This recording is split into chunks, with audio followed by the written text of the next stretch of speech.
after I became known, I was hired to do. I was hired and I was paid a lot of money, but that wasn't why I did it. I did a dialogue polish on Crimson Tide for Tony Scott, and basically because I love Tony Scott, I just really love him. This is in the same vein of what we're talking about.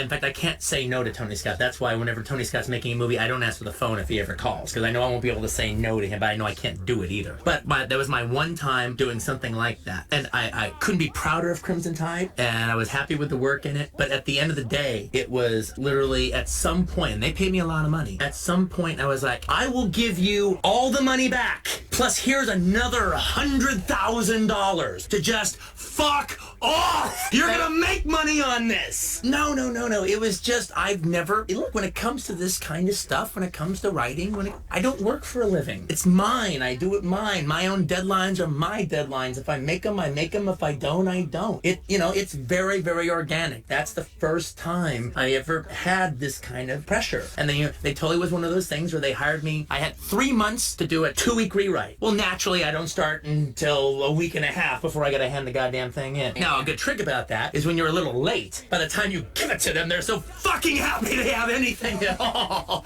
that all of a sudden it seems brilliant. Yeah. There you go. You have Don Simpson calling me up. Oh, these speeches with Gene Hackman, this is John Ford time. But the thing about it was, I think the guy's name was Michael Schufler or something like that. He's a very good writer. That's why I kind of did it. He had a good script. Very good story. And he's the one who gets the credit for it. He came up with the idea and he wrote the script. All right.